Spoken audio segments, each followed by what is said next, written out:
South Africa did the sloppy part for the Arab world. Israel's corruption will not end after the ICG's ruling, so trying to threaten them with oil is not going to work. All that matters is you have blind faith that it will eventually turn out well. Hey guys, and welcome back.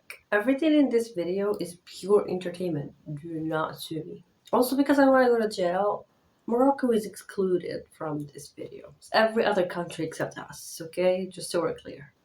By now, you probably know that South Africa is suing both Israel and America at the ICG. However, South Africa is not really an Arab or a Muslim country, so why is it doing that? Of course, we need to recap a little bit, so let's begin from where all of this started. Islam. You probably know what Islam is by now. It is the fastest growing religion on earth, and it is practiced by more than 2 billion people. Islam is a religion that has many doctrines that are sometimes controversial and sometimes they're very sensitive, and you can't understand them if you don't really study them with care. However, it has many other doctrines that are good. It makes everybody equal, regardless of your skin, culture, and where you come from. Everybody's equal, and we give the rights. And it makes everybody brothers and sisters. Even if strangers, you still have the same duties as you have on your siblings, on a stranger. And you need to treat them just as nice and want good for them just as much as you want for your own brothers and sisters, flesh and blood. If we take this concept and drop it on every Arab country in the region, in every Islamic country, that makes every Muslim country like one big family or one big tribe.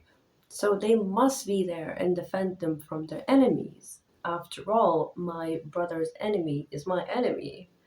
In 2015, there's a research conducted that showed that there are 50 majority Muslim countries in the world out of 195 countries in the world, constituting 31% of the world's countries. So 2.5 billion people with sovereign states, their own military, and independence. Plus, their population would happily die for their religion. Out of these 50 countries, 22 are Arab Muslim countries, plus the Persians and the Turks that are in close proximity to Palestine. With 4 countries sharing the borders of Palestine, today's Israel, a population of 146 million people. Independent, sovereign, and scared. And you might start wondering, why aren't all these people doing anything for that tiny strip? They couldn't let aid get in, and they couldn't take its people in out of, hunger, cold, and fear. The answer is they tried. 1967 was a very grim year for the Arabs. I'm not gonna go into details about this war, just know it's called the 6-Day War. فعلا أيها الإخوة الشعب العربي شعب واحد والجيش العربي جيش واحد ولن يفرق بيننا الاستعمار. But simply put, Iraq, Syria, Lebanon, and Egypt got into a war to take back some land from Israel, against Israel, among other reasons. However, it only took Israel 6 days to defeat 4 countries, which constituted one of the biggest, most humiliating losses for the Arab Muslims. So much so that people started to question everything that they believed in. And I know they questioned their beliefs because we had to do poetry in high school about that era in particular. And boy, oh boy. The fact that it didn't really take that long to defeat them has shown the Arabs how weak they are. And it also showed them their place in the hierarchy. And if America starts getting involved militarily in your country, you're doomed.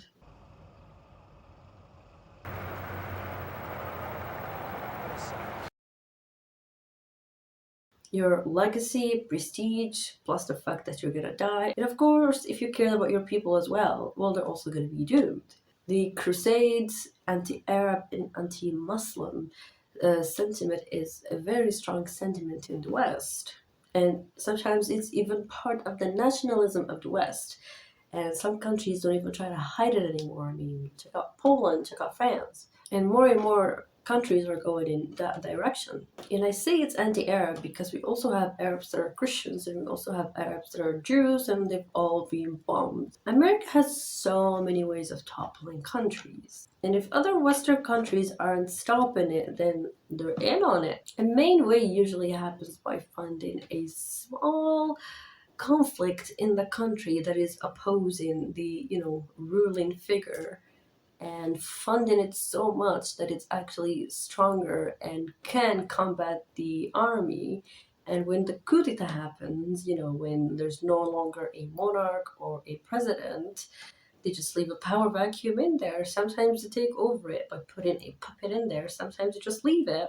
So a small militant group would take over and start beheading people in bright daylight, which again plays into how savage the Arab Muslims are. So let's say all the Arab countries do try to interfere in what's happening in Palestine and, go against Israel, give arms, military, even people. They're done for economically, politically, and militarily. And militarily means bombing the civilians. And when the civilians are getting bombed, the civilians are going to go against the people ruling them. And when that's happening, again, there's going to be a power vacuum, which is going to lead to another militant group or a puppet, and it never gets better from there. So no matter what it is, even if America says it's your ally, if there's even a tiny bit of conflict, it's gonna fund it and topple you. If the Arab countries stood against Israel, that is a direct challenge to all the Western powers in the world. One, because they're allies. Two, because Israel is a settler colonial project that they're all funding and that they're all playing into to keep the region unstable. And what you're doing by defying them is you are going against the people who make and have 60% of the world weapons and really, really good intelligence. And the thing is, Arab countries don't really make any weapons. Everything they have is imported and they bought it from somewhere. And where do you buy weapons? America, China, and Russia. And it's only the Western countries that actually sell good uh, weapons. And unfortunately, they're tested on the Palestinians as a form of advertising. Russia's weapons are, as I've heard, a bit old, and it's gonna sell you the old stuff, not the good stuff. And again, why would you want to go to war with something China made? So accepting a false, fragile sense of safety that the citizens of Arab countries live in is the easiest, most comforting option, meaning you either comply and be complicit and you're guaranteed your safety, or you will be taken down and a better puppet will be put there, which in a way does translate into you're just a vessel. We just need you there as an image. So the ruler just becomes a puppet and an executor for the West's wishes for the land. The word vessel or ruler without authority was coined back in the colonial days, where you had to obey to be protected. But the colonizers have seemingly lost. They kind of did, but at the same time, they left corporations behind. And they still find ways to pressure and to maintain their colonization while milking the resources of the area dry. Which means the concept is a vessel hasn't really changed. It's still very operant now. And from there on, the country isn't exactly headed towards a positive trajectory. How can it? Because it's the African countries that are paying for the European people's social security, school, health, everything. There's a thing that's called a colonial tax. If you were colonized, you have to pay a tax to your colonizer. Why? Because they built roads and hospitals and infrastructure out of your money, and you're still paying them for that. But at least the people are fed, they're safe, and they have the minimum requirements of living a decent life. Minimum. So strategically speaking, it's bad to fight against them. Logic says, realism says that a small, poor country cannot defeat a strong, rich country. However, Gaza is under air, land, and sea siege. However, it's kicking butt right now. It has managed to take on the world's fourth largest and strongest military. And as for Israel, well, they're getting killed and they have to keep constantly shrinking the numbers of their losses.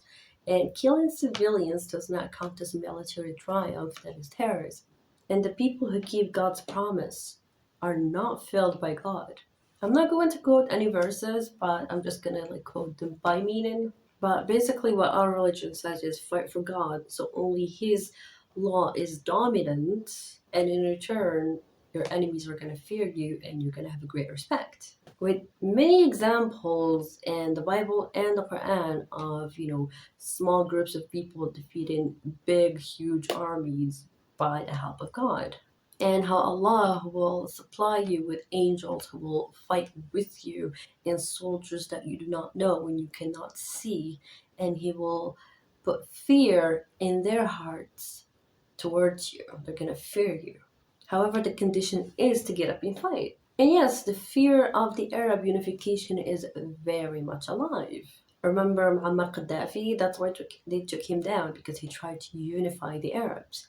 And so that's why there are borders between the countries, and that's why they keep putting little problems between us and bombing us on the regular so our nation never rises. And the fact that Muslim countries nowadays are not fighting for the sake of the Palestinian brothers who are being oppressed, and they're not fighting for the law of God to be domineering.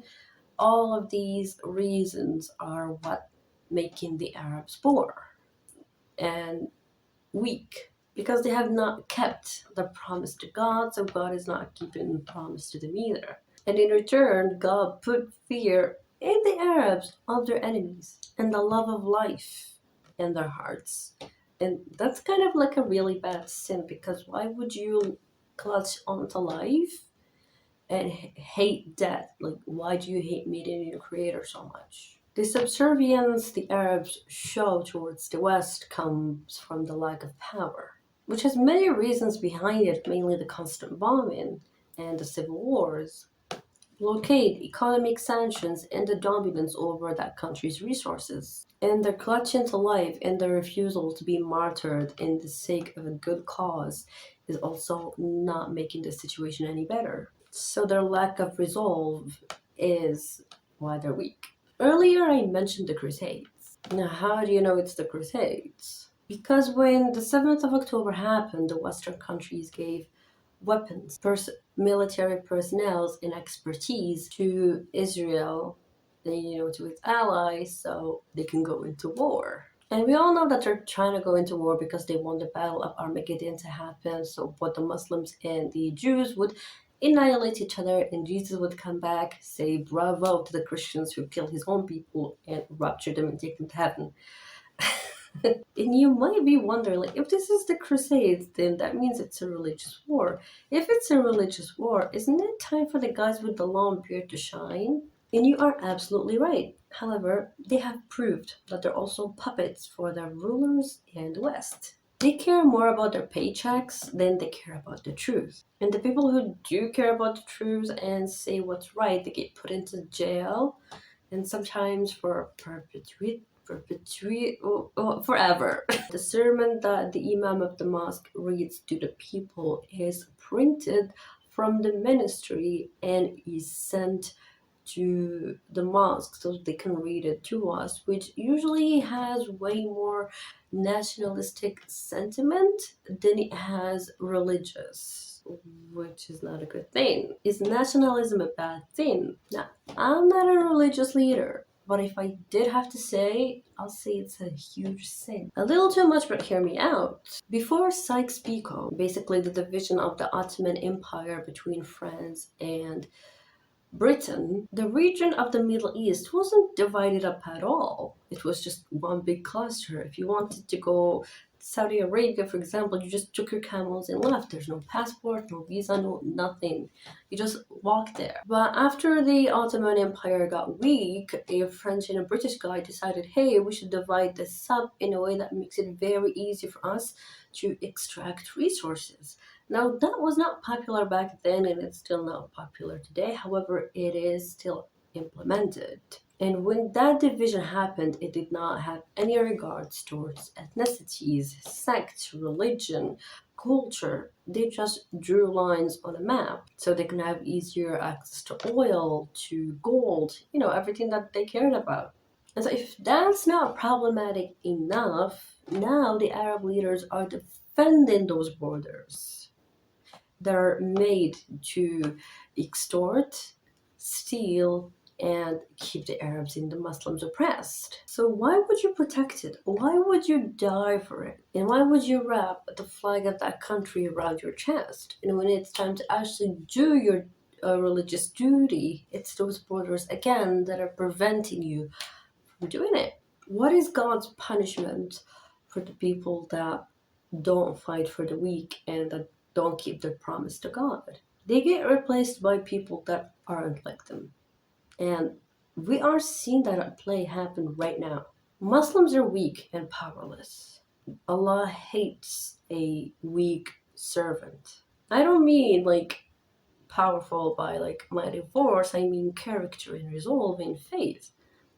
And even if you're not in a rich country that has, a lot of weapons and so on, you're still a holder of a book that is very rich in morality. And that is like all the strength that you need. And these moral guidelines that this book has are not restricted to Muslim alone, they are actually universal. Such as speak the truth, even if it meant your death. Who cares what they will say about you if you say something very religious and sound fanatic to them? All that matters is you have blind faith that it will eventually turn out well.